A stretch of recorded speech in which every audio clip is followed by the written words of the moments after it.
Selamat sore semua teman-teman.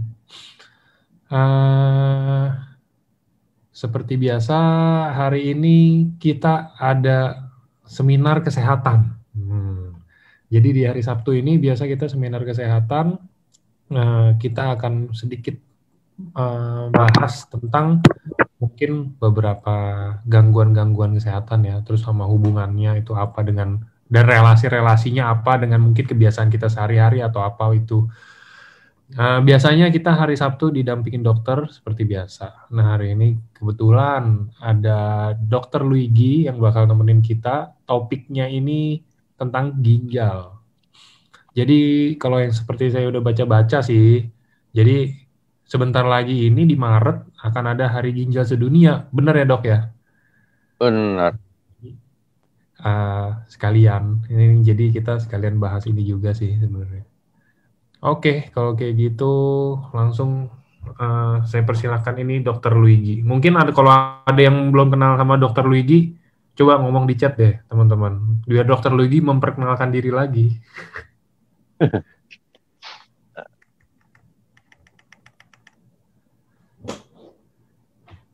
Udah kenal semua lah ya harusnya mau Dokter Luigi mah. Ya, selamat sore teman-teman semuanya. Lagi pada Sore. lesu ya.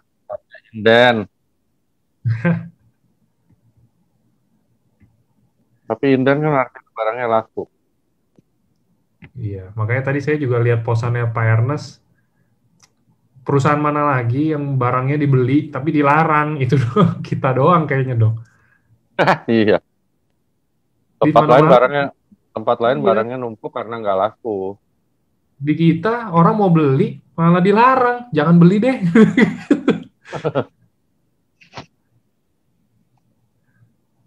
Oke, ini. Nah, silakan dok kalau mau mulai topiknya. Boleh teman-teman. Jadi kita mulai dengan ginjal. Aku selalu berusaha bawa dengan bahasa-bahasa awam biar bisa dimengerti. Karena ginjal ini salah satu alat ekskresi yang penting banget.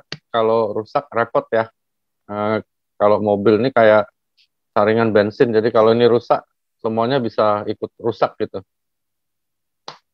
Ginjal adalah salah satu organ tubuh vital manusia yang letaknya itu di pinggang bagian atas ya, kira-kira di bawah tulang rusuk terakhir, di sebelah kanan dan di sebelah kiri. Jadi setiap orang ada memiliki dua ginjal.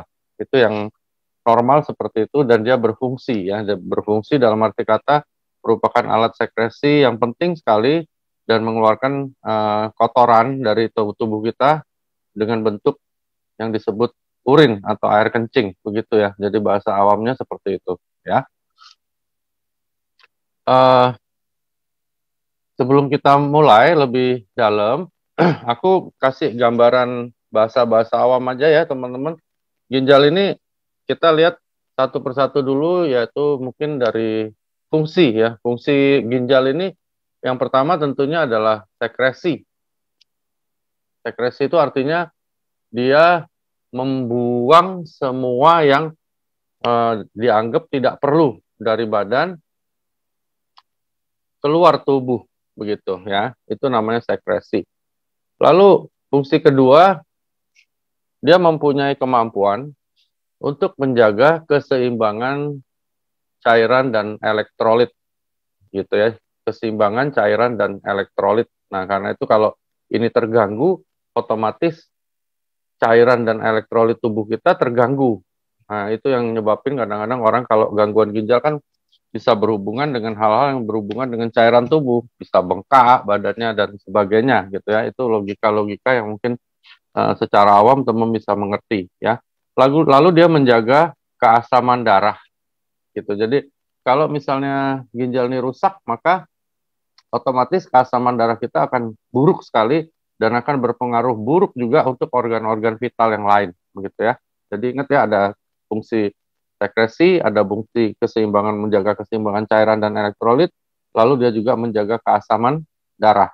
Lalu dia juga berfungsi untuk mematangkan sel darah merah gitu ya. Jadi kalau ginjal rusak, otomatis yang disebut eritrosit atau sel darah merah itu nggak mateng-mateng, ya, tidak sempurna, bahkan bisa terjadi kelainan juga dari fungsi sel darah merah karena dia nggak sempurna, nggak mateng gitu. Nah itu pentingnya ginjal di situ.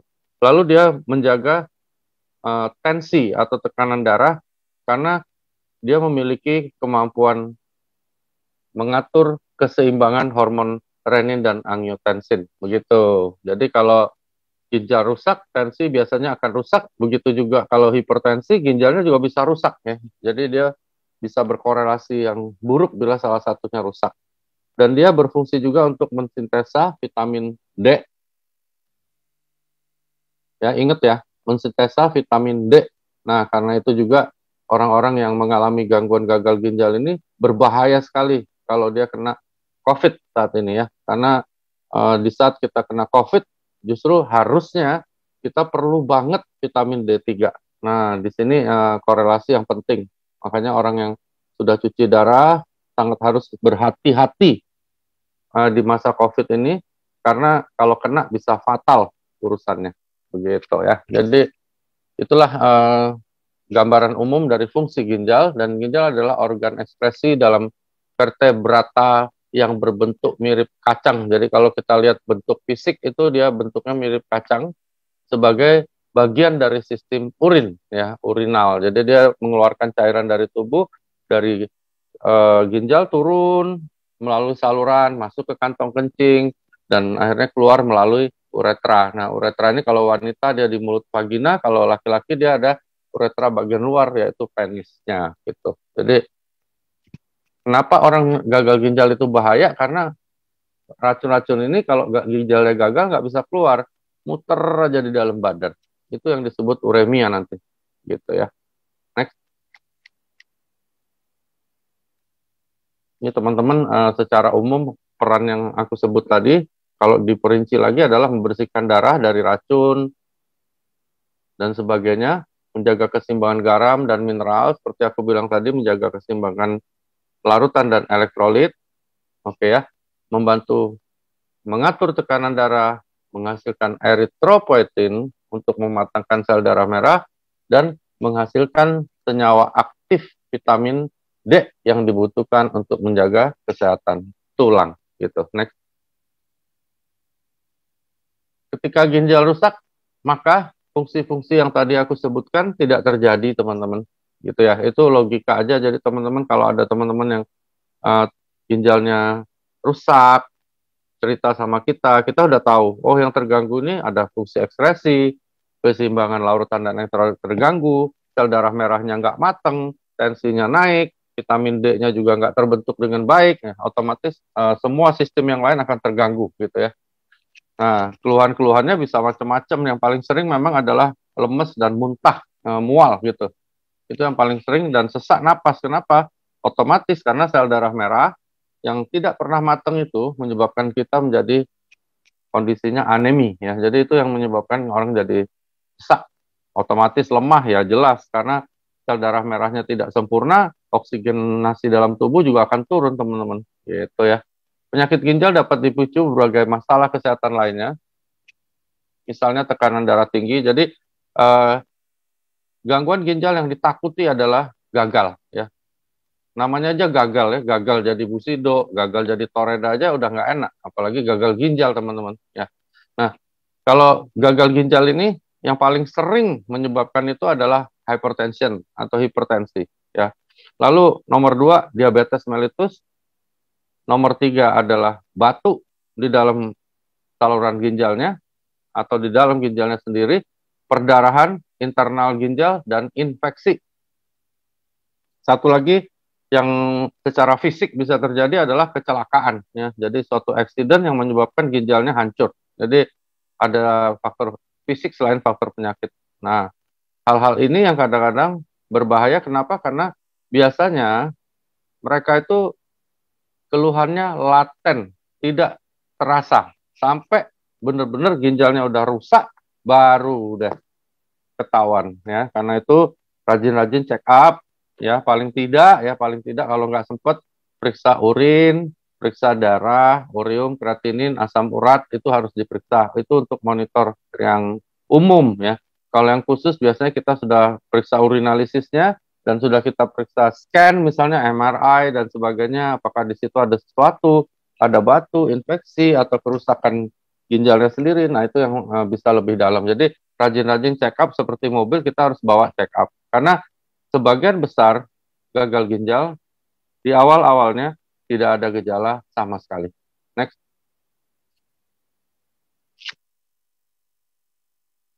Sebenarnya tidak boleh disepelekan ini berlaku untuk semua teman-teman. Karena kita lagi topiknya ginjal, otomatis kita harus tahu persis ginjal itu seperti tadi fungsinya apa, merawatnya bagaimana dan sebagainya. Jadi teman-teman rajin-rajin buka Google bisa, tanya ke aku juga boleh, tanya ke dokter yang lain juga boleh. Jadi dijaga ya. Nah, inti di dalamnya itu namanya nefron. Nefron adalah suatu unit jaringan ginjal. Jadi dia kayak kompleks ya, satu kesatuan ya, suatu kesatuan yang menjaga fungsi ginjal ini. Kerusakan ini dapat menyebabkan ginjal tidak mampu mengeluarkan limbah. Jadi kalau nefronnya udah banyak rusak, maka ginjalnya akan turun fungsinya. Dan kalau sudah sangat turun, kita nyebutnya sudah renal failure atau gagal ginjal. Nah, jadi kalau ada sesuatu gangguan, misalnya ya, ada yang beberapa banyak yang chat aku tanya, dok kalau kencing itu berbuih-buih itu berbahaya nggak? Berbuih itu maksudnya berbusa-busa gitu. Kencing berbusa itu biasanya nunjukin ada protein. Kalau dia hanya muncul sejenak sekali lalu dia hilang, biasanya itu hanya sesaat ya teman-teman. Tapi kalau dia munculnya terus-terusan, tidak hilang-hilang itu busanya, itu kemungkinan memang ada gangguan. Biasanya dari hypertension atau diabetes. Jadi biasanya dari situ ya, sehingga ginjalnya agak nggak benar dan bocor proteinnya. Jadi protein uri. Nah untuk memastikan biasanya kita ke dokter, paling enggak cek dulu urinalisanya, ada protein nggak di dalam kencingnya gitu ya. Jadi semua gangguan apapun itu jangan dianggap sepele. Sama kayak mobil ya. Mobil kadang-kadang kita bunyi dikit aja di kaki-kakinya udah dicek ya. Apa ini ball joint, terot, shock breaker, apalagi badan kita. Jadi kalau ada apa-apa segera periksa. Kadang-kadang hal yang sepele ini bisa menjadi fatal kalau kita nggak awasi dengan baik ya. Lalu ada yang tanya juga minum tuh harus berapa banyak? Sebenarnya selama kita sehat, minum jaganya harus melihat warna urin. Karena kegiatan orang beda ya, ada yang outdoor, ada yang indoor, ada yang santai, ada yang berat kerjanya ya. Minumlah air putih sehingga kencing Anda warnanya putih. Sederhana. Ya, memang dianjurkan 2,5 liter per hari. Cuman kadang-kadang 2,5 liter pun nggak cukup karena dia misalnya hard worker di luar, outdoor, terjemur dan sebagainya sehingga banyak cairan keluar ya selain air kencing, dia mungkin meludah, keringat dan sebagainya. Jadi ingat warna air kencing kita jaga setiap hari warnanya putih, maka kemungkinan sangat besar ginjal kita akan terawat dengan baik. Gitu. Next. Kita mulai bahas macam-macam dari penyakit ginjal. Infeksi sering terjadi dan infeksi ini bisa terjadi biasanya yang sering selama aku praktek itu terjadinya adalah perpindahan ya, bisa ascendens misalnya infeksi alat kelamin, infeksi saluran kencing naik ke atas bisa, atau infeksi dari organ di sekitarnya kena ke ginjal juga bisa ya, atau mungkin sangat kurang minum sehingga akhirnya kotoran lebih banyak dan beberapa bakteri yang patogen jadi aktif juga bisa. Dan infeksi ini biasanya disertai rasa sakit.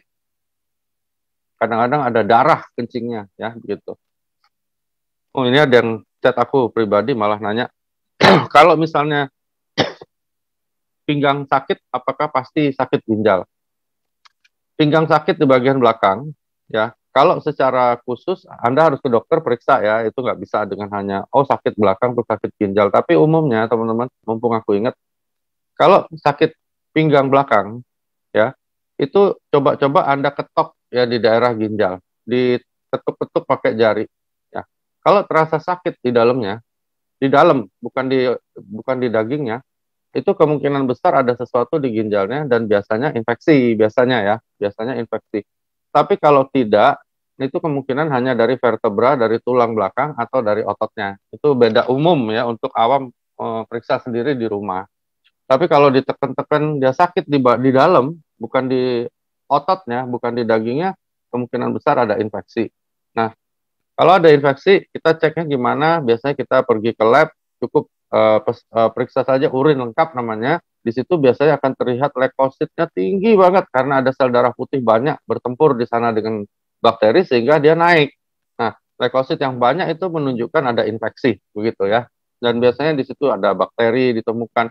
Kadang-kadang juga ada darah sedikit, ada sel epitel yang naik karena udah sel rusak dia jatuh ke dalam kencing. Jadi itu hal-hal yang secara umum teman-teman kalau memang urgent bisa lakukan sendiri dan bisa dilihat hasilnya. Next.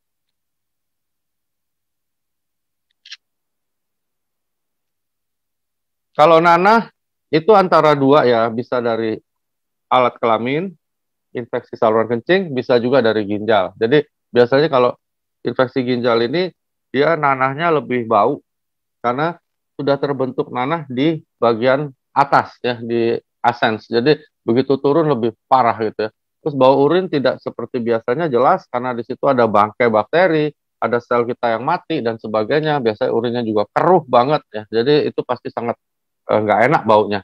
Lalu rasa sakit dan tidak nyaman di sekitar perut atau pinggang belakang biasanya yang seperti aku bilang tadi, kalau ragu-ragu coba diketok. Kadang-kadang kita habis olahraga kok pegel nih, jangan-jangan ginjal gitu. Nah, jadi diketok. Kalau terasa sakit itu biasanya infeksi ginjal ya. Demam pasti karena demam dan menggigil itu melawan infeksi dalam tubuh. Oke. Nah, terus mual dan muntah itu sering terjadi kalau sudah terjadi sedikit gangguan terhadap ureumnya. Lalu merasa kelelahan jelas ya karena tadi fungsi-fungsi ginjal kita lihat sendiri, salah satunya untuk sel darah merah dia pasti terasa lelah, diare bisa aja karena ada infeksi yang menyebar, kehilangan selera makan sudah pasti ya karena seluruh tubuh kita sudah nggak enak, otomatis appetite kita akan turun sekali. Next.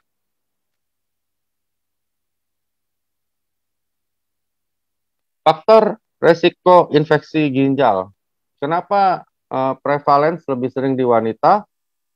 Karena alat kelamin luar wanita itu lebih cepat terkontaminasi ya. Kalau pria kan dia alat kelamin luarnya ada jarak ya, jadi dia kita beda alat kelamin luarnya. Itu kenapa prevalence wanita lebih sering kena gangguan ascendens.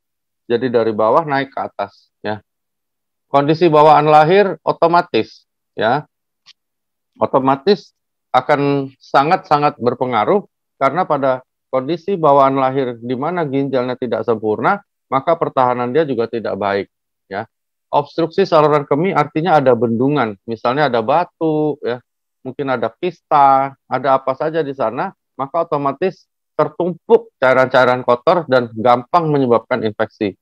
Konstipasi artinya kita susah buang air besar, di sana juga biasanya ada sedikit pengaruh kepada kemungkinan kena infeksi. Sistem kekebalan tubuh yang lama, itu maksudnya sistem kekebalan tubuh kita yang buruk ya, NK selnya jelek sehingga bakteri masuk dikit aja jadi infeksi gitu. Prostatitis artinya ada infeksi di prostat, pada laki-laki nih ya, perempuan nggak ada, biasanya akan bisa menyebar ke saluran kencing maupun ginjal. Wanita yang aktif secara seksual otomatis karena dia berhubungan seks sering dan biasanya bisa lecet, atau mungkin kalau dia PSK ya bisa tertular dari pelanggannya dan sebagainya. Wanita hamil otomatis iya karena wanita hamil di daerah situ aktivitinya lagi tinggi. Pemakaian kateter jangka panjang sudah jelas karena memasukkan benda asing ke dalam badan dan otomatis ya kalau tidak steril sedikit maka kita bawa bakteri ke dalam masuk. Kerusakan saraf di sekitar kandung kemih akan berpengaruh pada infeksi, otomatis juga begitu karena kemampuan kerja dari kandung kemihnya akan rusak sehingga kotoran bisa naik lagi ke ginjal. Next. Lalu ada yang disebut stone, batu. Batu ini adalah endapan keras yang terbentuk dari zat yang ada di air kencing. Ya. Prosesnya namanya nefro. Nefro itu ginjal ya. Litiasis adalah batu. Jadi terbentuk batu di ginjal. Penyakit batu ginjal atau kencing batu ini biasanya berukuran sangat kecil atau bisa beberapa senti, berapa inci, dan ukuran batu yang lebih besar. Kadang-kadang gini, batu ini kadang-kadang yang berbahaya begini. Batu ini kadang-kadang dia bentuknya sudah besar banget, udah menekan ginjal sampai rusak, tapi karena dia tidak terletak di saluran untuk mengeluarkan urin, dia tidak bergejala juga teman-teman. Ya, hati-hati. Aku punya satu teman dokter, nggak pernah ada gejala apa-apa, tahu-tahu ginjal sebelah kanannya habis, nggak bisa berfungsi lagi karena batunya udah gede banget. Makanya rajin-rajin check up ya. Tapi kalau dia kecil tetapi sudah langsung mengganggu saluran, otomatis langsung keluhan, sakit, nggak bisa kencing, dan sebagainya. Jadi kalau batu ini letaknya bagus dalam tanda petik sehingga tidak ganggu aliran, biasanya orangnya malah jadi lengah gitu ya. Next. Teman-teman baca ya, meski tanpa gejala, batu pada ginjal bisa menimbulkan masalah, bahkan masalah besar, ya bisa infeksi karena dia gesek-gesek-gesek jadi luka gitu ya. Dan penyumbatan aliran kencing kalau dia masuk di saluran air kencing, batu yang tersangkut di kandung kemih akan menyebabkan kencing batu dan memunculkan banyak gejala ya. Biasanya sakit pinggang itu paling sering ya. Paha, selangkangan, dan kemaluan karena macet alirannya. Lalu ada darah karena gesekan dan luka. Mual dan muntah-muntah karena fungsi ginjalnya terganggu. Ya, biasanya diagnosa batu ginjal kita tegakkan secara pasti dari USG atau scan. Next. Nah, ini teman-teman perhatiin, makanya jangan juga banyak-banyak minum kalep. Ya, kalep itu dibutuhkan banget oleh tubuh dan tulang, tetapi ada kadar yang bagus gitu ya. Nah, infeksi ginjal bisa nyebabin batu secara tidak langsung bisa ya, karena daerah yang rusak kadang-kadang tertumpuk zat-zat yang bisa nyebabin batu dan terbentuk ya. Genetik artinya dia lebih gampang nyimpen zat-zat yang menjadi batu gitu. Kurang minum pasti, diet tertentu ya, misalnya terlalu banyak makan asam urat, terus vitamin C juga jangan terlalu tinggi juga ya. Jadi terus ini, sebelum aku lupa, waktu aku kuliah dosenku ngingetin ada dua hal yang berbahaya yang sering nggak disadarin adalah jengkol dan pete. Di dalam jengkol itu ada asam jengkolat dan itu kalau dimakan sangat banyak dalam tiba-tiba kadang-kadang bisa terbentuk batu dalam waktu yang sangat singkat dan itu berbahaya sekali ya. Pete juga begitu. Jadi jangan terlalu banyak teman-teman ya. Kebetulan aku nggak suka jengkol jadi kalau jengkolnya sih aman. Cuman pete aku suka. Nah, jadi hati-hati di situ. Lalu dia tertentu itu maksudnya salah satunya adalah itu obesitas, kegemukan otomatis ya karena tekanan-tekanan di daerah abdomen atau perut sangat tinggi, masalah pencernaan, kondisi medis lainnya itu maksudnya mungkin hal-hal lain yang akhirnya menyebabkan terbentuk batu di saluran kencing. Ingat, minum kalsium dibutuhkan, tetapi jangan juga over ya, karena bisa numpuk jadi batu ginjal. Next. Gagal ginjal kronis. Gagal ginjal kronis ini yang sudah terjadi lama ya. Dan ini yang lebih sering terjadi, sering terdiagnosa karena orangnya sudah berobat. Yang gagal ginjal akut itu juga bisa terjadi tiba-tiba, salah satunya karena asam jengkolat tadi loh. Jadi gagal ginjal akut biasanya malah reversible. Reversible itu artinya dengan penanganan yang tepat, cepat, dan akurat, dia bisa balik lagi normal. Tapi kalau kronis ini biasanya nggak bisa ya. Jadi dia terpaksa harus HD. Orang kalau sudah HD, teman-teman nggak bisa sembuh lagi seumur hidupnya. Itu yang harus dijaga-jaga gitu ya. Next. Ini keluhannya ya, tambah hari, tambah nggak enak, perutnya mual, nafsu makan turun, gangguan tidur, perasaannya lemah, lesu, dan sebagainya gitu. Tapi ini banyak juga nggak sekarang, gara-gara produk nggak datang sih. Nyeri pada dada karena penumpukan cairan di sekitar jantung dan sesak napas itu akibat gangguan anatomis ya, desakan di sana. Masalah mulut dan kulit gatal itu biasanya juga muncul kalau sudah mulai ureumnya naik. Lalu frekuensi buang air kecil yang meningkat, terutama di malam hari, gitu ya. Frekuensi buang air kecil yang meningkat, terutama di malam hari. Lalu mati rasa, kesemutan, terbakar, kaki panas di tangan, pembengkakan pada pergelangan kaki, dan sebagainya. Wah, itu kalau udah muncul, udah repot ya. Lalu tekanan darah tinggi yang sulit dikontrol. Maksudnya, walaupun diobati dengan obat apapun, tekanan darahnya nggak turun. Gitu ya. Next. Nah, ini yang sering menyebabkan ya, seperti aku bilang tadi, diabetes, ya, terutama yang tipe 2 ya, karena tipe 2 ini lebih sering terdiagnosa, tekanan darah yang tinggi, ya, glomerulonefritis atau peradangan pada ginjalnya sendiri, gangguan ginjal polikistik ini bawaan, jadi ginjalnya tuh kayak ada banyak, kayak bentuk-bentuk kista yang banyak sekali, itu bawaan dan nggak bisa sembuh ya. Ini biasanya kalau orang ada ginjal polikistik ini akhirnya pasti cuci darah ya. Lalu obstruksi saluran kemih yang berkepanjangan ya, seperti ada batu tadi misalnya. Lalu reflux vesicoroneal yaitu kondisi yang menyebabkan urin kembali ke ginjal Anda ya, kayak GERD ya kalau di saluran pencernaan ya. Infeksi ginjal berulang juga disebut pyelonefritis, jadi infeksi lagi, infeksi lagi, infeksi lagi, wah itu ginjalnya cepat hancur ya. Lalu penggunaan obat-obatan tertentu jangka panjang seperti ibuprofen dan aspirin, serta obat-obat diabetes. Makanya orang diabetes itu ginjalnya biasanya di ujung-ujungnya juga hancur, teman-teman. Hati-hati. Next. Kanker ginjal jarang ya, seingat aku. Tapi kanker ginjal adalah kanker yang berasal dari dalam ginjal. Sel renal karsinoma adalah salah satu dari kanker ginjal. Jadi kanker itu salah satu jenisnya namanya renal karsinoma ya.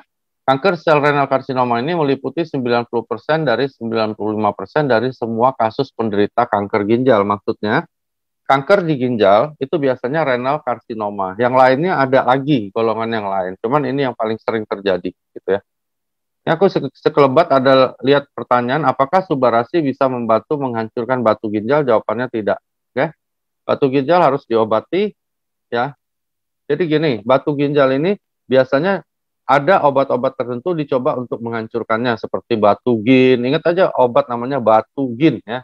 Itu di herbal resmi dari kedokteran yang bisa bantu. Tapi kalau dia tidak hancur juga ya terpaksa harus dioperasi. Nah, cuman ada beberapa kondisi di mana seseorang biasanya menolak operasi dan diizinkan sama dokternya. Yaitu satu, posisi ginjalnya masih cukup baik dalam fungsi, batunya juga belum terlalu besar, atau orang ini komplikasinya terlalu tinggi kalau diadakan operasi. Biasanya dokternya akan menunda, gitu ya. Tapi kalau sebaliknya yang terjadi, saluran kencing sudah tersumbat, ya, orangnya sudah sehat dan bisa siap operasi, biasanya akan dilakukan untuk menghindari hancurnya ginjal gitu. Next.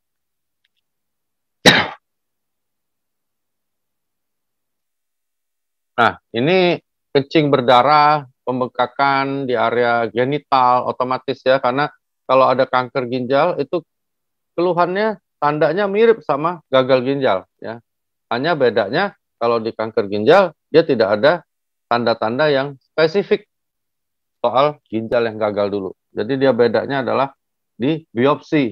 Ya, kita lihat apakah ini ada sel ganas atau tidak gitu. Next.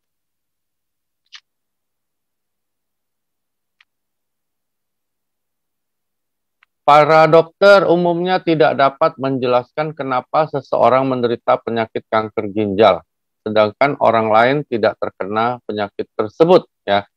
Beberapa faktor yang berpengaruh adalah obesitas, tekanan darah, riwayat keluarga ya. Tapi ingat di AFC kita ada produk namanya Utsukushi, teman-teman harus ingat itu, di mana Utsukushi punya paten-paten fungsi ya, salah satunya menaikkan imunitas ya. Dengan menaikkan imunitas, otomatis akan terjadi peningkatan self cure. Badan kita bertahan untuk melawan apapun, termasuk sel-sel prakanker gitu ya. Jadi bukan Utsukushi membunuh sel prakanker, bukan, tetapi Utsukushi membantu badan kita untuk lebih kuat imunitasnya. Otomatis di dalam imunitas kita itu ada yang namanya NK sel ya. Nah, ini yang akan berburu nih, bunuh semua sel termasuk sel prakanker. Begitu ya teman-teman ya. Next. Abses ini adalah infeksi yang lebih parah, jadi sudah terbentuk nanah. Jadi kalau teman-teman sering waktu kecil, kami kalau di Palembang bilangnya borok. Jadi sudah benar-benar kumpul, dia dalam satu seperti area gitu kayak bentuk sawah, dia situ nanah semua kumpul ya. Itu sakitnya bukan main. Ya. Jadi ini abses itu teman-teman nggak bisa bayangin rasanya. Dia sakitnya bukan main dan ciri utamanya adalah bernanah. Jadi kalau kita scan itu terlihat sekali ada jaringan-jaringan yang berbentuk biasanya putih gambarnya, itu adalah abses ginjal ya gitu. Next.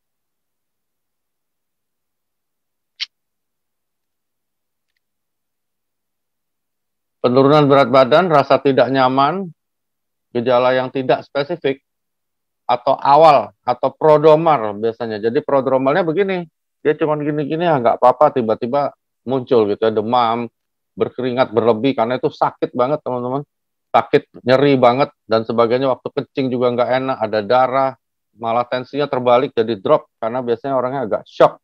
Lalu kulitnya pucat dan takikardia. Takikardia itu artinya denyut nadi Anda naik ya dari normal gitu. Next. Gimana bisa terjadi? Ya ini karena infeksi didiemin ngumpul jadi abses dia ya. Abses itu seperti kalau kumpulan nanah gitu ya. Kayak persatuan jadinya, mereka berkumpul gitu ya. Lalu bakteremia itu artinya bakteri yang tiba-tiba jumlahnya melonjak dalam badan kita. Infeksi mikoplasma itu biasanya jamur maksudnya, lalu batu saluran kemih, peradangan ginjal, penyalahgunaan obat suntik, kemih neurogenik dan sebagainya. Hal-hal ini bisa menunjang atau bisa memprovokasi terjadinya abses ginjal. Next. Ini bawaan. Ya gitu ya. Jadi ini bawaan biasanya dari lahir udah ada. Nah, ginjal yang seperti ini otomatis fungsinya itu agak abnormal. Suatu hari dia bisa gagal ginjal gitu ya. Jadi ini bakat untuk gagal ginjalnya tinggi sekali. Jauh lebih tinggi dibandingkan orang yang normal begitu. Next. Kalau dia sudah mulai mengganggu, muncul nih nyeri di perut, darah di urin, sering buang air kecil, nyeri di samping tubuh, ya ada tiba-tiba ada infeksi di saluran kencingnya, tiba-tiba ada batuk dan sebagainya. Jadi hal-hal yang bisa terjadi di ginjal dipermudah dengan adanya ginjal polikistik. Jadi ginjal polikistik mempermudah kerusakan ginjal itu sendiri, mempermudah infeksi dan sebagainya. Jadi dia kurang sempurna gitu. Next.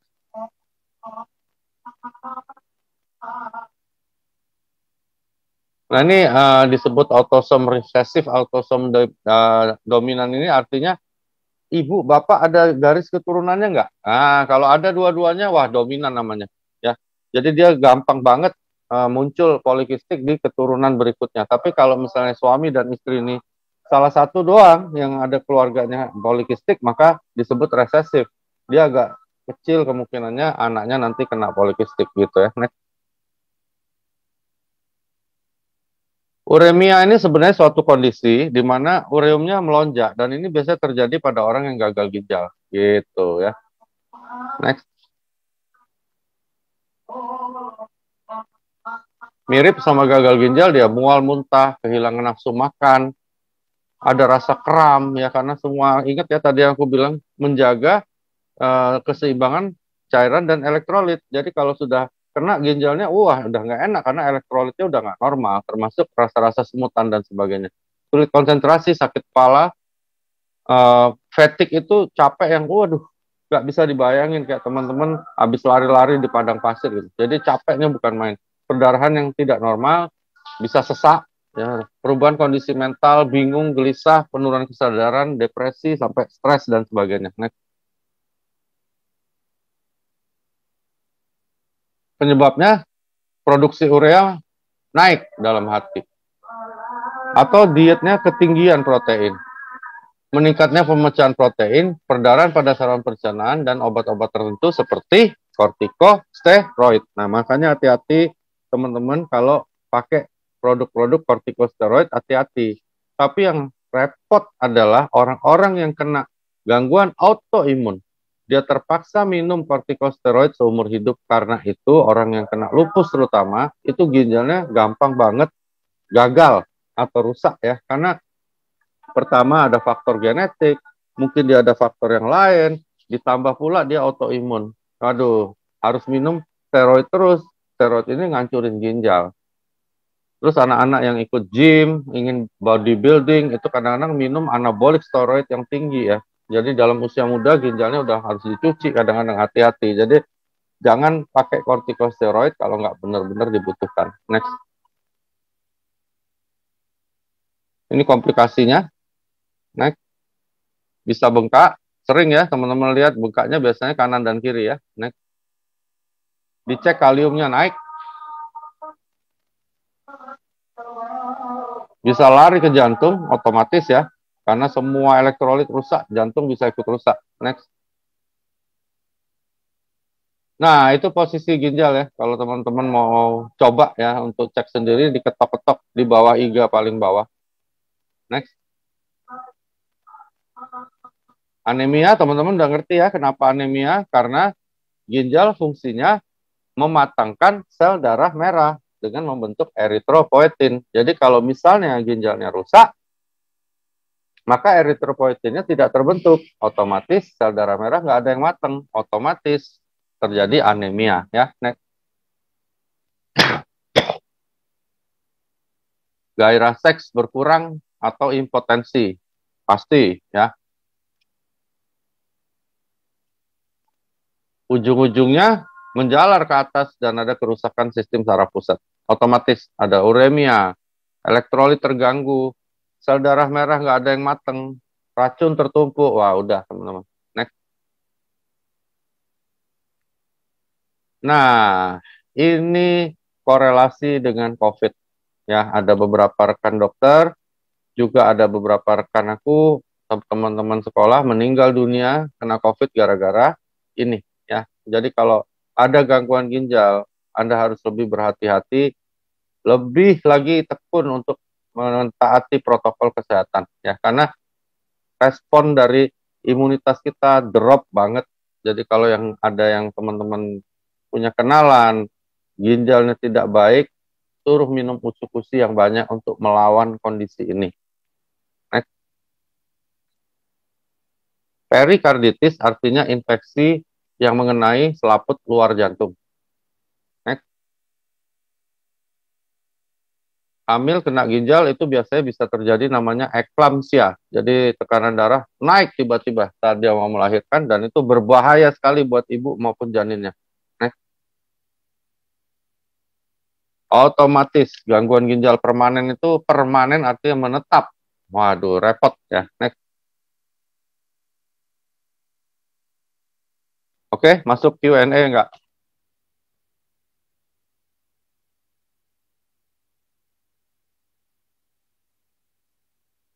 Halo enggak? Enggak. Oke, kita masuk Q&A sebentar. Saya cari-cari dulu.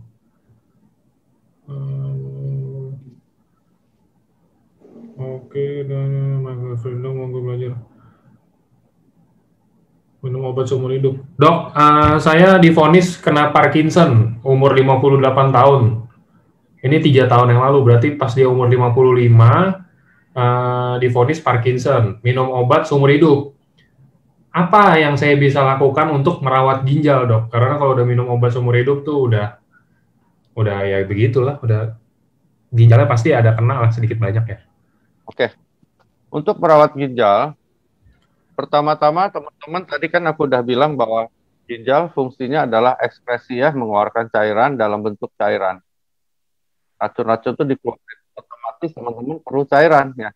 Teman-teman bayangin kayak kita ngelarutin sesuatu yang memang harus dibuang dalam bentuk cairan. Jadi minum air putih dijaga benar-benar. Sebenarnya bukan buat yang nanya aja nih, buat kita semua ya. Jadi aku dibiasain sama orang tua aku dari kecil minum banyak. Kalau aku minum selalu patokannya waktu ke WC kencing lihat warna urin. Kalau belum putih berarti yang diminum kurang. Ya, apapun alasannya. Jadi kalau belum putih berarti kurang. Kecuali kita lagi minum vitamin C dosis tinggi, otomatis kencing kita lebih kuning, nggak bisa putih ya. Tapi kalau nggak, minum air putih yang banyak. Itu satu ya. Lalu kedua, jauhi hal-hal yang bersifat pengawet. Oke. Lalu ketiga, memang dianjurkan menjauhi komponen-komponen yang protein atau asam uratnya tinggi. Ya, karena asam urat memperberat kerja ginjal ya. Nah, itu hal-hal yang bisa kita lakukan. Terus keempat tentunya ingat teman-teman, satu lagi lawan yang tidak terlihat adalah penuaan. Nah, penuaan itu terjadi pada semua orang termasuk diri aku yang harus dilawan. Bagaimana caranya? Ya hidup sehat seperti biasa, semua itu harus dilakukan. Plus kita pakai subarasi. Di sini fungsi subarasi bisa ikut merawat, memperpanjang usia ginjal maupun organ tubuh yang lain.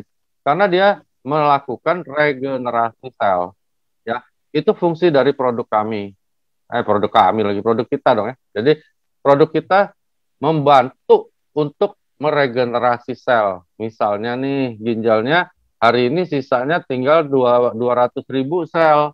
Nah, dengan diminum Isubarasi minimal 4 sehari, itu akan sangat membantu untuk meregenerasi. Misalnya terbentuk lagi 50.000 seperti itu. Sehingga umur dari semua organ tubuh bukan hanya ginjal akan diperpanjang ya. Itu makanya aku bilang produk kita membalikkan penuaan dengan cara regenerasi sel.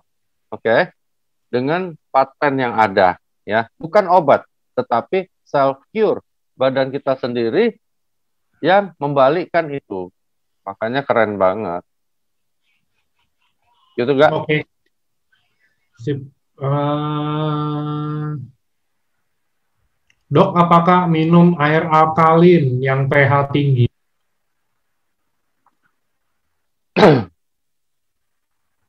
Oke. Putus-putus orang nggak minum pH tinggi, kenapa nggak? Mungkin maksudnya minum pH. Nggak apa-apa, nggak ada. Apakah minum air alkalin yang pH tinggi bisa bantu bersihkan ginjal? Apakah minum air dengan pH tinggi bisa membantu membersihkan ginjal? Kalau kata-katanya membersihkan dalam arti kata kotoran dibersihkan, jawabannya tidak ya. Jadi air itu mau pH-nya berapapun, ya berapapun, itu nggak ada pengaruh terhadap ginjal secara langsung.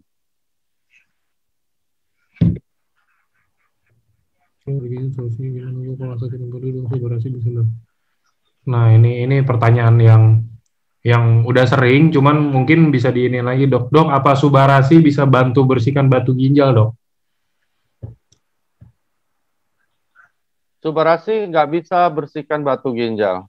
Tapi kalau misalnya ada orang, pertanyaannya misalnya didalami ya, misalnya ada orang batu ginjal, minum Subarasi berguna nggak? Pasti berguna, teman-teman ya. Karena apa? Batu ginjal seperti tadi kalau teman-teman menyimak, itu banyak sekali kerusakan yang diakibatkan akibat batu ginjal itu muncul di dalam ginjal. Nah, dengan minum Subarasi yang dirusak itu diperbaiki.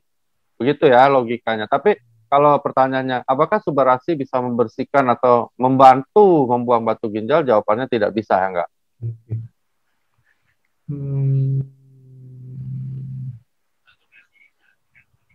Sama, ini juga dok, ada yang tanya lagi, tapi harusnya sih sama konsepnya ya. Sore dok, mau tanya, mohon pencerahan. Jika seseorang terkena diabetes, apakah ke depannya lebih baik terus konsumsi obat yang tentunya jangka panjang, apa itu bakal ganggu ginjal dok? Nah, terus lebih baik atau lebih baik pakai insulin, dia tanyanya. Sama aja, dua-duanya ngerusak ginjal. Jadi gini ya teman-teman, sekalian dibahas boleh. Diabetes mellitus itu terjadi karena insulinnya nggak cukup, gitu ya. Itu intinya. Jadi bagaimana bikin dia cukup? Nah, teman-teman tahu dong, pabriknya di mana? Pabriknya ada di pankreas nih insulin, ya. Nah, bagaimana caranya kita bikin si insulin ini semangat lagi? Nah, caranya tentunya dengan membantu regenerasi sel pankreas gitu ya logikanya. Nah, produk kita begitu masuk tanpa disuruh dia akan meregenerate semua sel termasuk pankreas. Jadi untuk memperbaiki kualitas hidup dari orang diabetes mellitus ini segera minum Subarasi minimal 4 saset. 4 saset itu sebenarnya untuk teman-teman dan aku. Cuman sekarang sih agak kurang juga sih gue minum nggak karena inden kan. Jadi harus 4 saset sehari maka akan terregenerate. Nah, setelah terregenerate, pabriknya mulai banyak pekerja lagi, dia akan produksi lagi. Insulinnya yang alami ya, akan naik.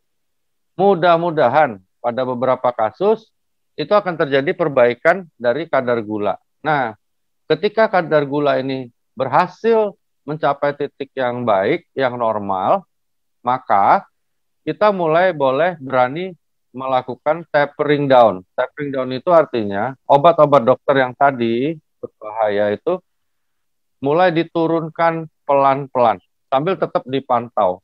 Kalau aku biasanya beberapa saudara ada yang diabetes, aku naikkan subarasinya, akhirnya gula darahnya tambah baik, aku turunkan obat dokternya. Aku pantau dulu nih 1 bulan 2 bulan.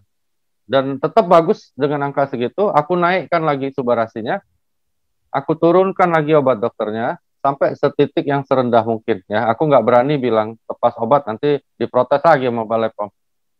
Jadi, pada kondisi beberapa kasus, ternyata dengan minum selang-seling apa ya bahasa Palembangnya, hari ini minum, 3 hari lagi minum, ternyata masih stabil lagi, 2-3 bulan, aku naikkan lagi dosis subarasinya, sampai akhirnya aku bisa lepas itu obat kimia. Oke? Setelah obat kimia sudah mulai lepas, aku pantau lagi 2 bulan dengan dosis yang tertinggi tadi. Begitu bagus juga, aku mulai berani turunkan pelan-pelan subarasinya. Kalau misalnya masih bagus lagi 2 bulan ke depan, aku turunin lagi sampai dosis yang istilahnya bijaksana lah untuk dompetnya gitu ya. Jadi itu yang cara yang beberapa kali aku lakukan dan cukup berhasil pada orang-orang yang diabetes. Begitu atau enggak? Oke, oke, oke. Nah, ini juga menarik. Dok, mau tanya, ibu saya umur 76 tahun, sudah pernah operasi batu ginjal, dan sekarang fungsi ginjalnya tinggal 40%. Nah, mungkin ini yang dia mau tanyain, fungsi ginjal 40% ini akan selamanya 40%, dan semakin menurun karena dia itu pasti akan minum obat secara rutin kan, untuk diabetes, asam urat, dan lain-lain. Atau ada kemungkinan bisa meningkat, dok? Kalau ditanya apakah kemungkinan bisa meningkat dengan logika yang tadi aku bawain, ya, sangat bisa, ya, sangat mungkin terjadi, ya, berdasarkan paten fungsi yang ada di subarasi. Jadi makanya aku kadang-kadang bilang sama teman-teman, subarasi adalah harapan terakhir dan terbaik pada kasus-kasus seperti yang sedang dipertanyakan ini, gitu ya. Karena apa? Kadang-kadang ada beberapa dokter marah-marah juga sama aku bilang, dokter, kalau misalnya ada kasus begini, emang lu mau lakukan apa? Nggak ada, oke? Okay? Nggak ada, nggak ada. Jadi paling terapi stem cell itu disuntik, dikasih stem cell, biasanya di Swiss juga ada yang dari dan sebagainya, tapi duitnya nggak kecil dan resiko tetap ada. Nah, disinilah kadang-kadang teman-teman, terutama juga kalau ada sejawat yang hadir malam di sore hari ini, aku ingin bilang sama kalian bahwa kami dari AFC ini melakukan ibadah, ya, bukan mau merusak pundi-pundi praktek teman-teman dokter, enggak.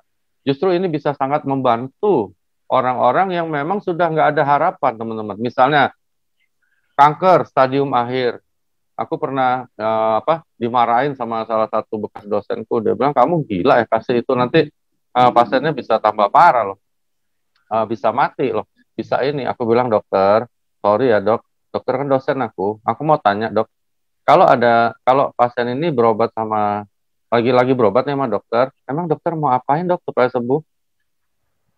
Dan dia nggak bisa jawab, ya dong, ya. Nah, pada kondisi-kondisi yang terminal, namanya kami kedokteran bilang itu terminal, ya. Terminal itu terakhir, ya, harapan hidup enggak ya tinggal itu gitu. Makanya aku bilang, produk kita ini bukan hanya sekedar uang, tetapi menjadi ibadah besar. Banyak sekali teman-temanku, pasienku yang terbantu pada titik terminal tadi, gitu ya. Jadi udah nggak ada lagi harapan yang lain, ya. Nah, salah satunya dulu banget waktu aku sama Pak Niko, Pak Ernest baru bangun AFC, kami pergi ke Bangka, mungkin Angga sempat juga kenal nantinya. Itu ada Ibu Yenti, ya. Ibu Yenti itu sudah stadium 4, stadium 5. Sorry. Stadium 5 gagal ginjal.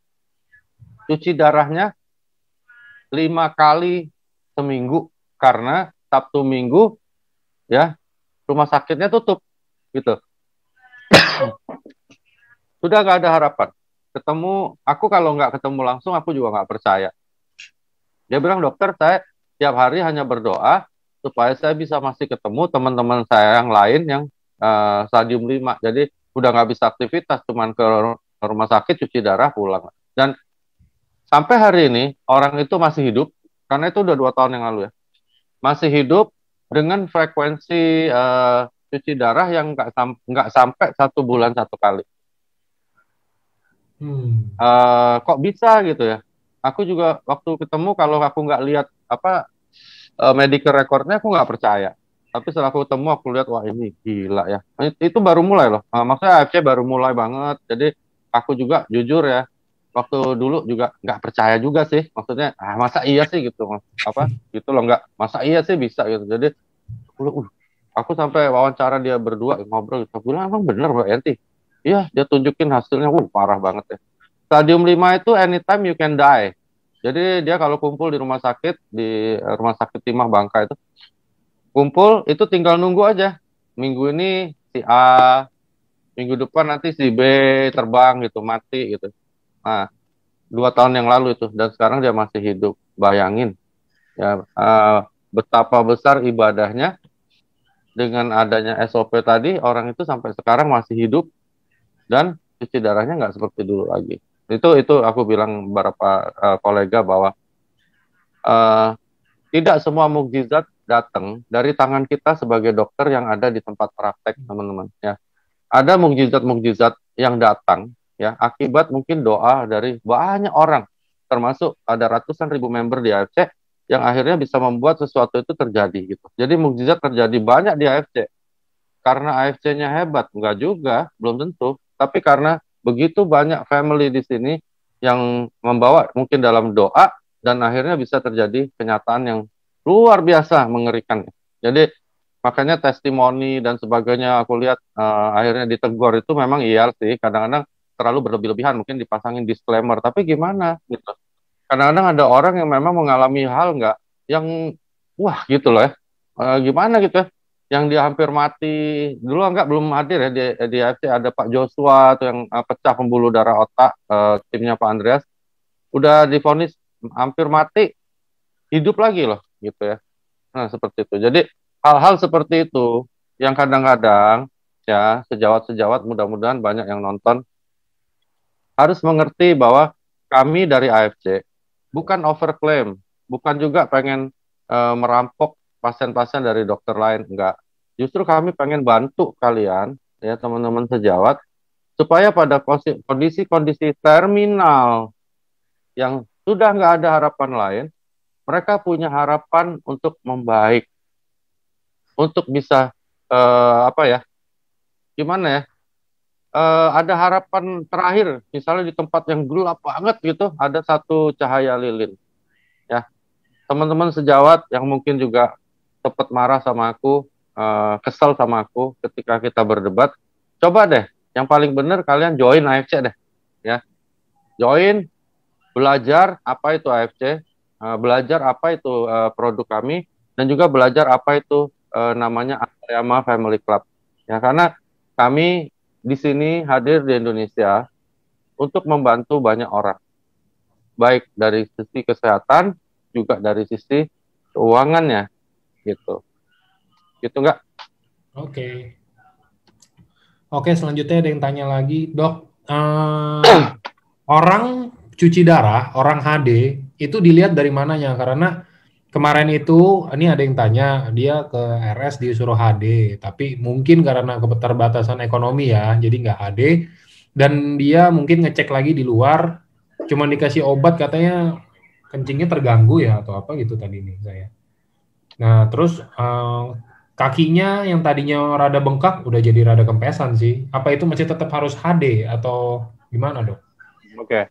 HD adalah hemodialisa. Ya, itu ya. Jadi tindakan darah kita diambil, masukin mesin, dicuci, balik lagi ke badan kita. Karena ureumnya tinggi. Oke ya. Nah, bagaimana bisa bilang seseorang harus HD? Oh, banyak langkahnya.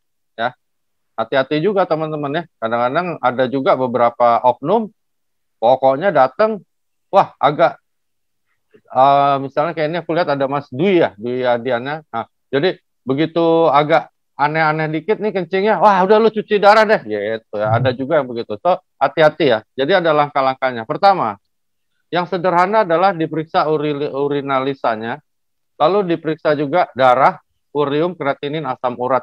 Ya, kita dari situ kita bisa ada gambaran ya berapa berat gangguan dari fungsi ginjalnya. Itu dulu satu. Nah, ketika itu ditemukan indikasi yang cukup berat untuk terjadinya gagal ginjal, maka kita lakukan yang lebih dalam, misalnya di scan, lalu misalnya di MRI, dilihat dulu ini apa memang gagal ginjal atau mungkin ada infeksi yang lain yang menyebabkan urium kreatininnya naik. Jadi banyak hal yang harus dilihat. Itu dari laboratoris. Dari klinis kita harus tanya, Anda bengkak kah? Anda mual kah? Anda apakah? Dan sebagainya. Itu ya. Nah, mungkin loh enggak ya, ini mungkin karena aku kan nggak ketemu dengan pasiennya. Mungkin kejadian pada orang yang disebut ini, kalau dia memang sekarang bisa seger lagi, nggak ada apa-apa dan sebagainya, kemungkinan ada misdiagnosis, ada salah diagnosa. Nah, cara memastikannya lakukan yang aku bilang tadi ya, periksa urinalisa dulu, ya, lalu periksa dari fungsi ginjalnya melalui urium, kreatinin, asam urat dulu, itu dulu aja yang ringan ya, kalau apalagi dia kurang mampu. Nah, tapi khusus untuk orang-orang yang ada gangguan ginjal dan kurang mampu, kalau aku nggak salah, sekarang itu sudah bisa dibantu lagi oleh BPJS ya. Dulu sempat nggak dibantu, tapi sekarang katanya udah bisa lagi. Nah, itu mungkin bisa jadi solusi untuk melakukan pemeriksaan dasar rutin, diulang lagi dari awal. Apa benar nih mobil ini harus turun mesin? Nah, gitu loh, nggak? Jangan-jangan cuman kabel busi doang gitu. Jadi mungkin itu karena kalau memang dia pernah hemodialisa dan udah gagal ginjal berat, nggak mungkin bisa kempes lagi dan fungsinya bagus lagi. Jadi ada kemungkinan misdiagnosis namanya. Oke? Oke, ini ada beberapa pertanyaan yang saya compile karena mirip-mirip, Dok. Jadi gini, ini salah satu pertanyaan aja. Jadi mungkin bisa menjawab pertanyaan-pertanyaan lain. Udah HD seminggu. Udah HD 2 kali seminggu. Ureumnya tinggi sampai 27. Terakhir ini kondisinya drop. Mau HD tapi HB-nya rendah. Kata dokter nih nggak bisa cuci darah, Dok. Karena kalau cuci darah HB rendah itu bisa lewat, bisa membahayakan nyawa. Nah, terus harus cari donor darah. Nah, untuk kasus-kasus yang kayak begini, mungkin untuk kasus-kasus yang kira-kira kayaknya udah susah nih, maksudnya untuk ngelakuin apa, udah rada kepentok sana sini, apakah masih bisa menggunakan subarasi? Ini sama mirip-mirip kayak pertanyaannya yang ini, Dok. Dulu sering ditanyain, kalau orang yang pakai ventilator atau orang yang misalkan lagi diem aja gitu, nggak bisa makan, nggak bisa minum, lewat infus, apa boleh dimasukin infus apa ini? Mungkin mirip-mirip sih, Dok, pertanyaan namanya itu. Yang ini pertanyaannya, apa boleh menggunakan subarasi di kasus seperti ini?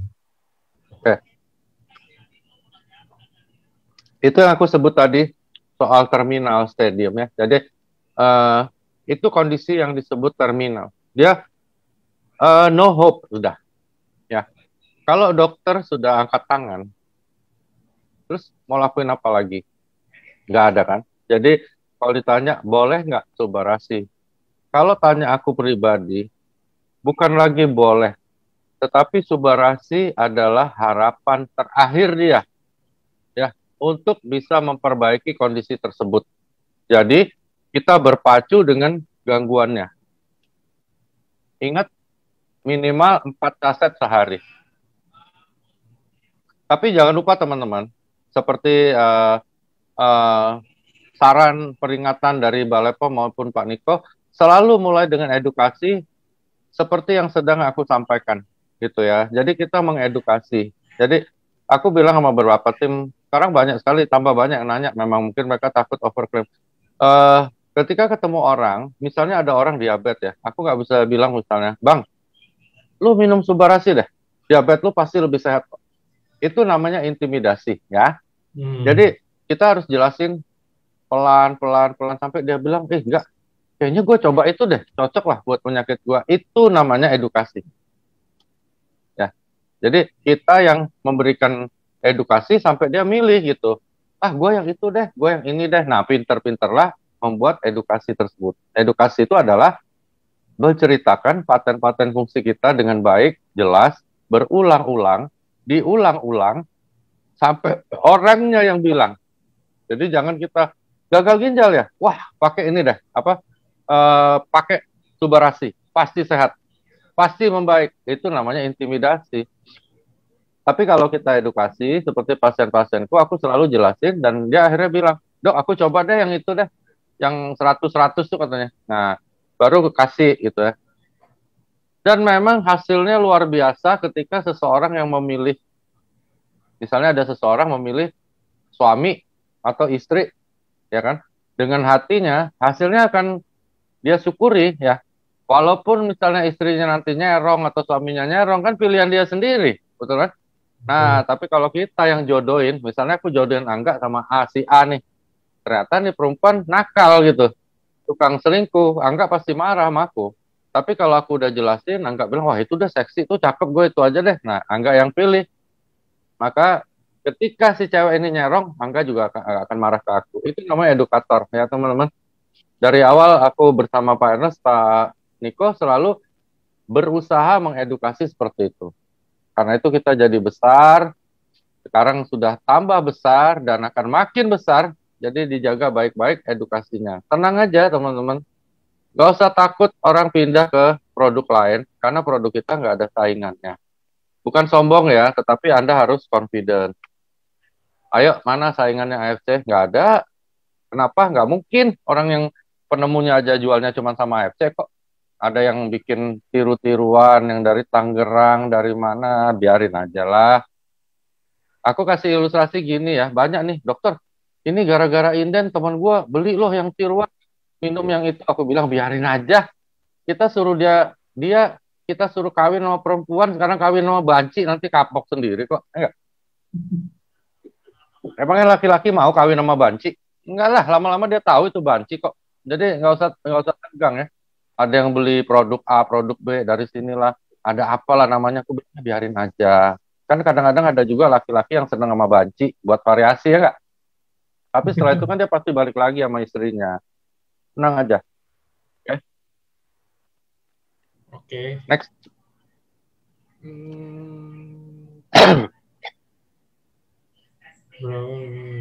Dok, ada teman perempuan sekarang umur 30. Waktu umur 28 ada infeksi di saluran kemih, bolak-balik RS, diagnosa bakteri udah masuk ginjal. Akhirnya dilakuin operasi kecil, disedot bakteri, pasang stent. Nah, ginjal kirinya ini sekarang fungsinya 85%.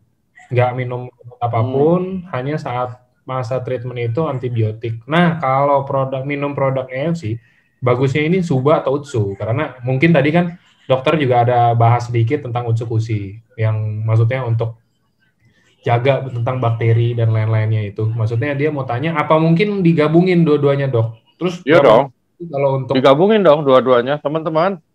Ini aku sekalian ngingetin, karena di timnya Semarang ya ada beberapa orang, termasuk salah satu rekan dokter di AFC yang kena COVID. Karena salah satunya memang imunitas kita gini ya, teman-teman. Imunitas ini kadang-kadang sama aja kondisinya ya. Misalnya kemampuan kita misalnya tingginya imunitas 70%, tapi teman-teman terpapar terus sama COVID.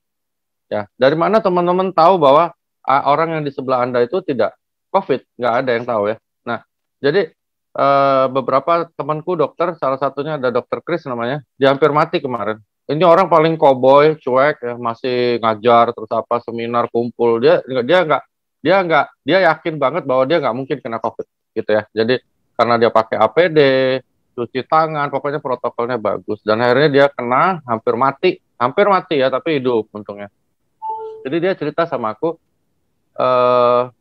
penting sekali untuk nambah terus tentara kita.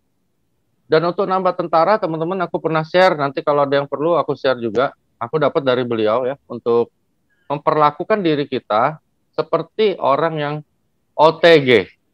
Gitu ya. Jadi kalau ditanya penting nggak Utsukushinya juga, penting banget ya.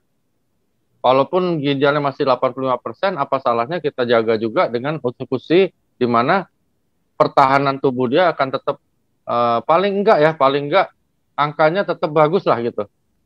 Nah, beberapa teman yang kena COVID di tim kita juga di AFC itu karena yang aku lihat melesetnya satu, ya, masker, ya, masker dipakai yang tidak bermutu. Oke ya. Nah, kedua, lupa jaga jarak. Ayo, jarak yang benar itu kan 1,5 meter ya. Jangankan kalian lah, aku aja sering melanggar juga gitu. Jadi jarak yang ideal adalah 1,5 meter karena kalau seandainya orang itu bersin, ya, terus orang itu batuk, itu kemungkinan Anda tertular lebih kecil. Nah, teman-teman yang tertular aku lihat pertama tidak jaga jarak, kedua pakai masker yang nggak seadanya lah gitu, masker kain, terus ditaruh di meja nggak tahu kena apa gitu. Masker kain, masker kain sama sekali nggak ada gunanya teman-teman ya, kecuali teman-teman pakai masker kain dan berjarak jauh dan sering dicuci, sering diganti. Kadang-kadang kan banyak lah yang begitu ya, termasuk anakku aja kadang-kadang masker itu, wah sayang lah nanti beli lagi, apa duitnya taruh dulu lah di dashboard nanti pakai lagi, nggak boleh ya. Kalau aku masker kalau sempat ketemu siapapun orang di luar rumah langsung aku buang ya, hati-hati. Ada yang tanya di sini, aku harus jawab ya. Dokter kenapa sih kok masih nyebutin paten fungsinya di sini? Oke, ini adalah acara yang resmi dari AFC ya, yang memang yang aku sebutkan memang ada paten fungsinya, dan yang aku sebutkan ada hubungannya dengan topik kita, dan satu pun perkataan aku maupun Angga tidak ada yang namanya overclaim ya. Kami tetap lakukan hal-hal yang bersifat edukasi ya. Jadi teman-teman, paten fungsi memang ada di produk kita, memang ada di Utsukushi maupun di Subarasi. Yang tidak dibolehkan adalah menyambung-nyambungkan paten fungsi, oke, dengan overclaim. Oke ya, nggak boleh ya. Misalnya, oh karena ada paten fungsi ini maka gangguan diabetes pasti sembuh. Itu namanya overclaim. Ya, tenang-tenang aja. Ya. Semuanya sudah cooling down dan sekarang kita mulai edukasi awal seperti kita waktu bangun AFC lagi. Oke, oke dok. Mungkin ini beberapa pertanyaan terakhir ya dok ya. Oke. Oke, ini ada yang tanya, dok saya hamil 22 minggu, setelah cek urin ada infeksi di saluran kemih, sampai ada luka. Apakah boleh konsumsi Utsukushi? Nih dok, mungkin Boleh ini banget. dok, Utsukushi mungkin gini, beberapa ada yang tanya orang hamil itu boleh atau enggak konsumsi Utsukushi, karena di Utsukushi itu katanya kan ada pineapple extract, ada ekstrak nanas, sedangkan kan untuk beberapa orang mungkin ada yang percaya kalau nanas itu nggak bagus untuk orang hamil.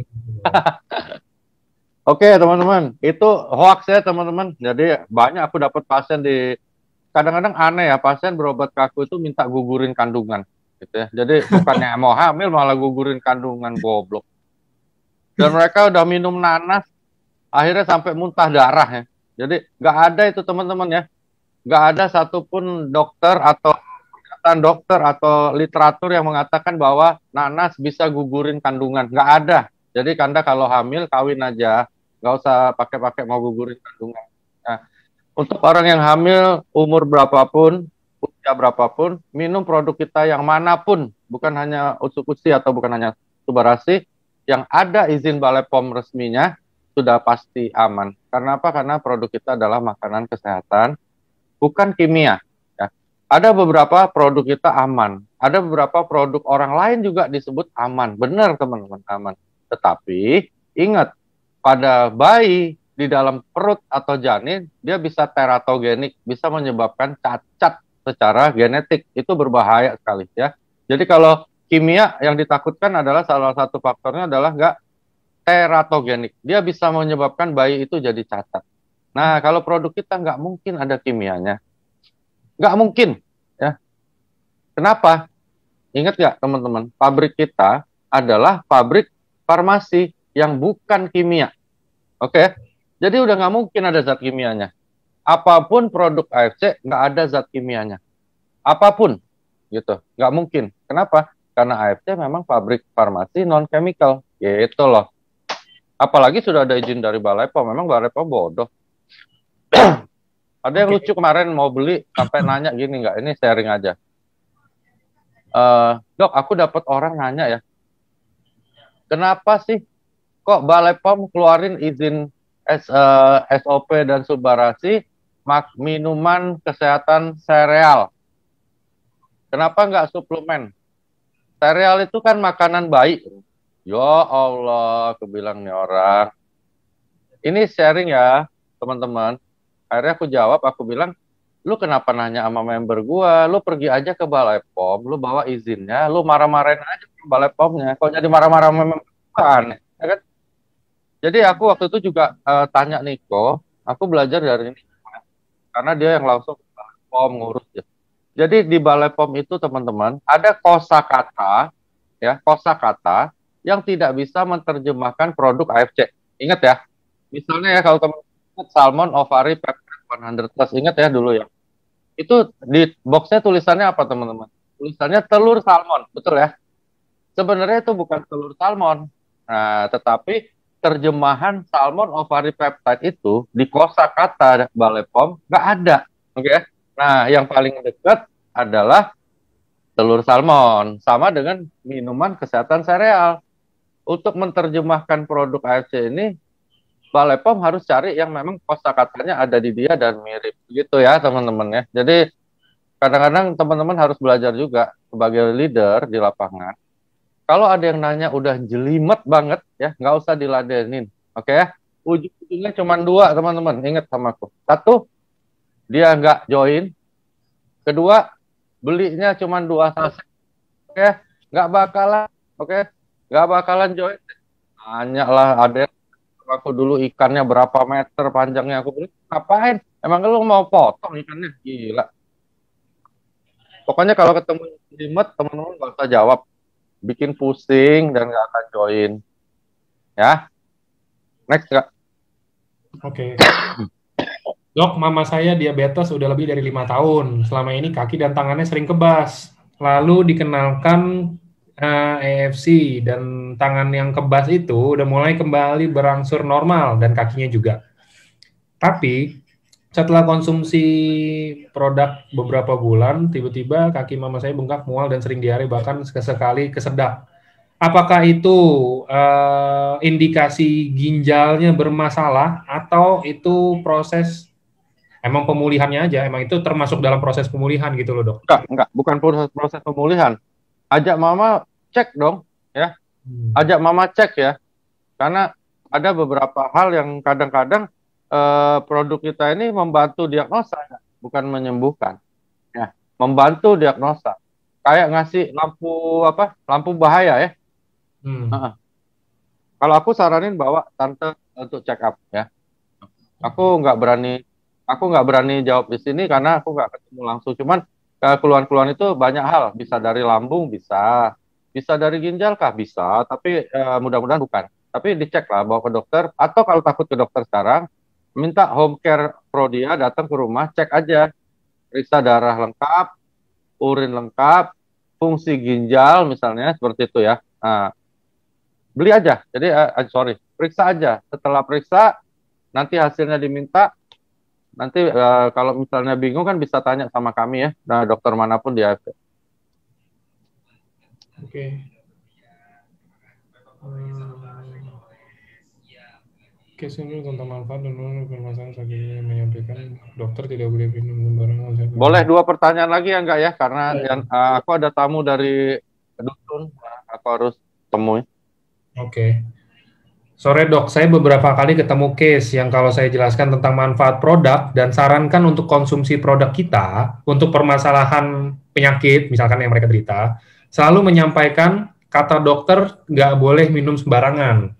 Ini mungkin nggak terlalu gimana sama penyakit dan yang kita bahas tadi ya dok, cuman ini mungkin lebih ke tips juga sih. Penyakit. Terakhir kemarin istri teman saya meninggal gagal ginjal, padahal sudah 3 minggu sebelumnya saya sarankan untuk konsumsi Subbarasi atau Utsukushi. Nah, gimana sih dok? Ini mungkin mau tanya tipsnya aja sih. Tips ya, oke. Kalau aku semuanya ini, kita nih di AFC semuanya biasa by data ya. Kalau teman-teman perhatikan sekarang lagi pahit banget, kita lagi apa inden dan sebagainya, tapi tetap AFC stay by data ya. Eh, Pesan tanggal sekian, terima tanggal sekian, semua by data ya. Di tempat lain jarang yang ada seperti itu. Begitu juga produk kita. Jadi aku pernah cerita ya enggak ya di acara enggak juga kalau nggak salah. Jadi ada satu pasien eh, CA Mame, kanker payudara stadium 4 yang dokternya ahli bedah onkologi ya, bilang bahwa usukusi sama SOP Subarasi berbahaya dan bisa mengakibatkan dia tambah parah dan meninggal. Jadi aku minta tolong si tante ini ke tempat prakteknya, video call bertiga, taruh di meja, terus aku tanya gini sama dia, dokter, aku mau tanya nih, diagnosa tante ini apa ya menurut dokter? Dia bilang saya amame nih, stadium 4, harus operasi. Oke, aku nggak tanya dok harus operasi atau enggak, aku tanya diagnosanya, jawab dulu. Akhirnya dia bilang nih stadium 4 breast cancer. Oke.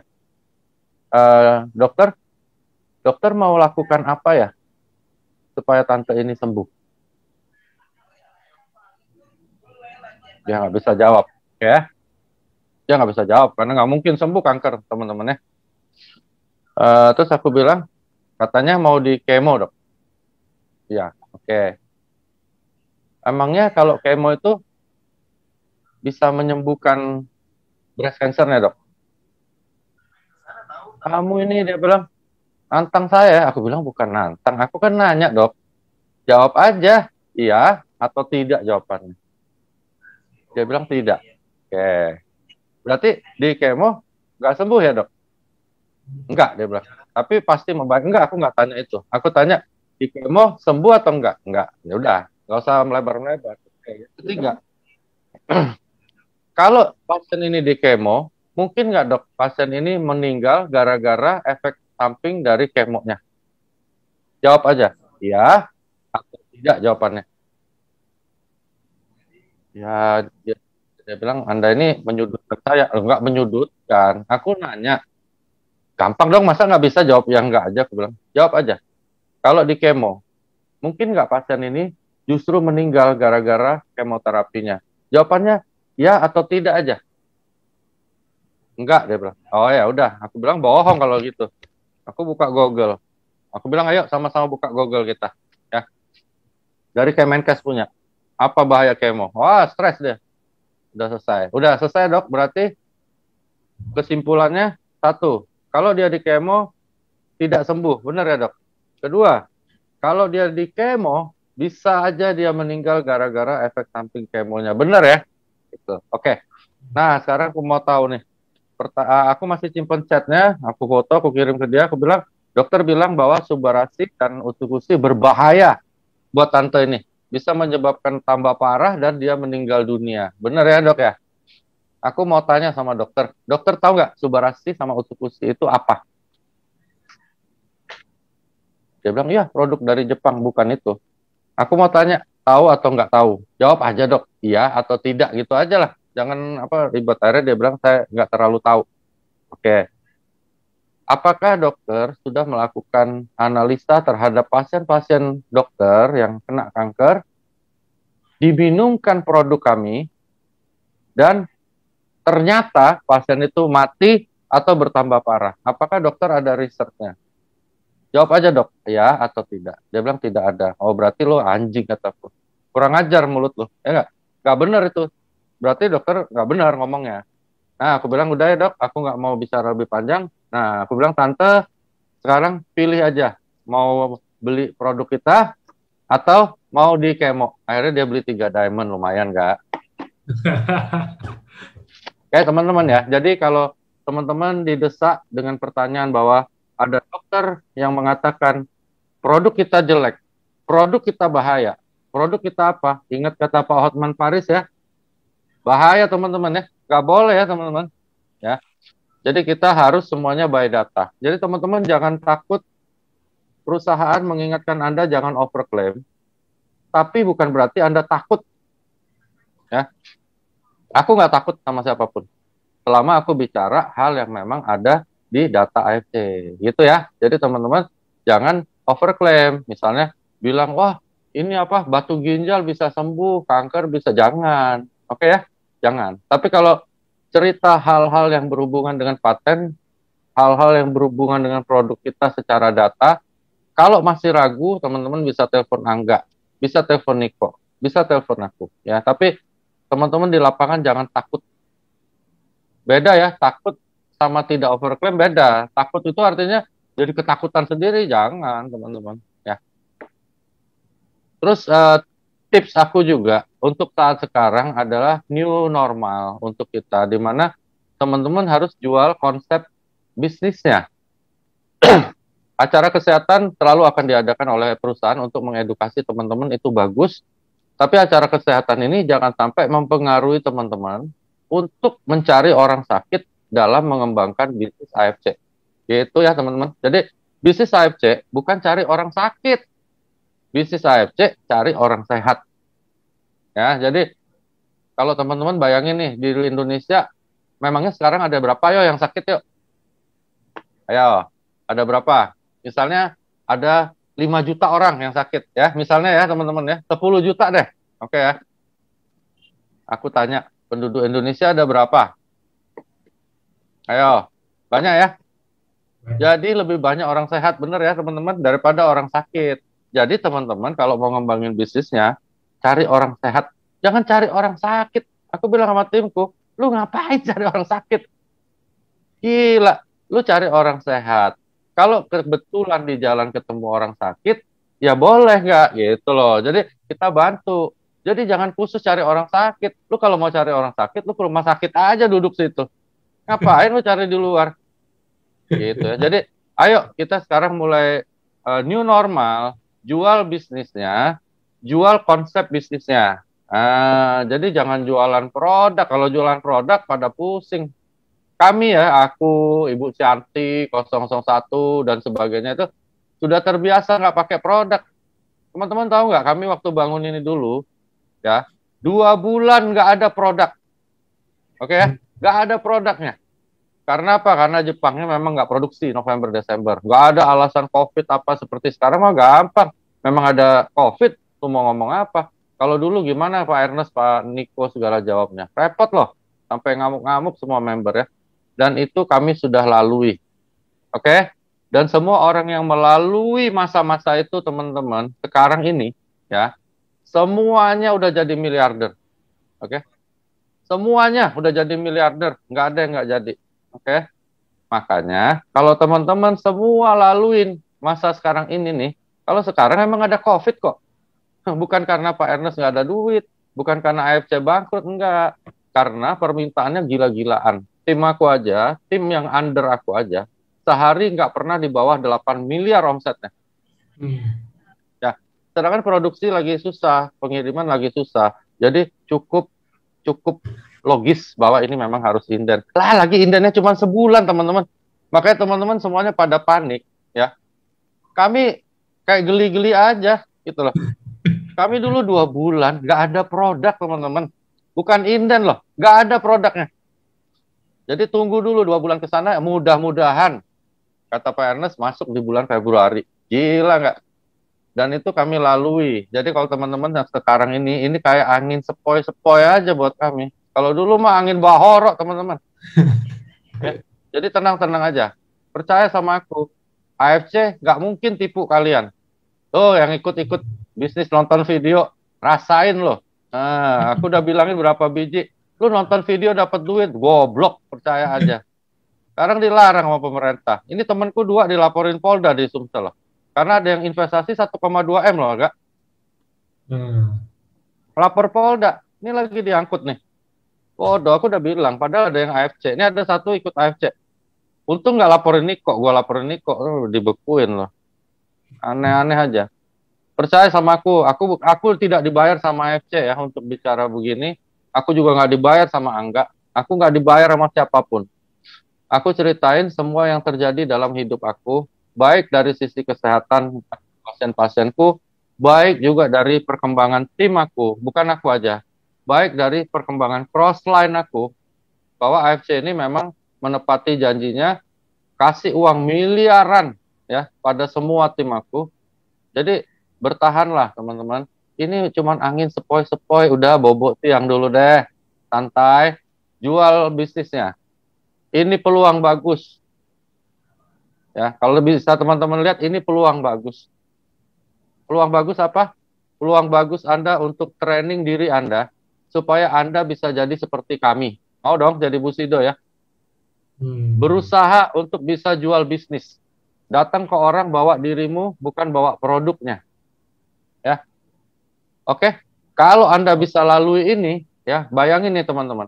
Anda bisa lalui masa ini dan Anda terbiasa untuk prospek tanpa produk. Oke ya. Anda bisa bayangin nggak waktu produk datang nanti betapa mudahnya Anda closing diamond. Betul nggak? Betul ya? Kalau Anda tanpa produk aja bisa closing orang, bagaimana nanti kalau produk yang sudah ada? Nah, makanya aku bilang ini peluang untuk belajar latihan closing orang tanpa produk. Lupain produknya. Aku juga gitu sekarang. Kalau aku bukan udah gitu, aku emang begitu. Aku dari dulu karena udah biasa ya, aku Bu Santi udah biasa nggak pakai produk. Jadi kalau ngomong sama orang nggak pernah ngomongin produk, walaupun gua dokter, nggak pernah. Bahaya ya, kalau Anda duduk udah mulai dengan produk, bahaya teman-teman. Pertama, lagi ngomong aja Anda udah ragu, aduh produknya masih lama nih. Anda aja udah ragu, gimana mau prospek orang? Nggak bisa. Ya, duduk, bawa suatu konsep bahwa gue tawarin lu bisnis besar. Misalnya ini aku lihat ada nama Mas Dwi, ada Mbak Helen, ada Mbak Megaria. Oke, gue Dwi, gue datang bawa bisnis besar buat lu. Oke, dan udah ada yang terbukti kok, banyak orang sudah jadi miliarder. Jadi jangan, oh gua duit, gua bawa SOP Subarasi buat lu. Kacau. Ya, nggak bakal dia beli diamond. 21 juta. Gila duit. Gua beli produk 21 juta buat apaan? Buat bebek gua, buat sapi gua katanya. Nah, itu. Gua datang, gua pengen kasih berita baik buat lu. Jadi new normal ya teman-teman.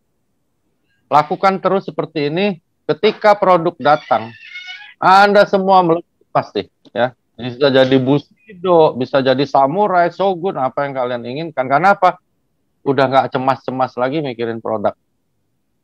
Jadi don't be SPG, don't be sales promotion boy, jadi networker. Yang dijual dirimu. Oke? Kak? Oke. Oke, kalau gitu. Thank Sorry ya, you, Dok. melenceng ya. Melenceng karena aku anggap kalian adalah family. Kita di sini Asayama Family Club dan kita harus berbagi terus supaya tambah kuat. Jadi bantu perusahaan dengan kita juga membuat strategi baru ya. Perusahaan sudah lakukan banyak hal, Angga pasti lebih tahu ya. Pak Ernest itu kadang-kadang dulu ya waktu inden itu sampai jam 2 pagi ada di kargo nungguin barang buat kita. Dan uang yang dibayar untuk penerbangan itu puluhan mungkin miliar teman-teman. Ya, jadi mereka udah lakukan hal yang bagus. Ya, I love you all. Mohon maaf kalau ada salah kata. Mudah-mudahan tambah hebat. Sukses terus, luar biasa. Amin. Thank you semuanya. Selamat sore. Dadah, enggak. Dadah, Bye. Dok.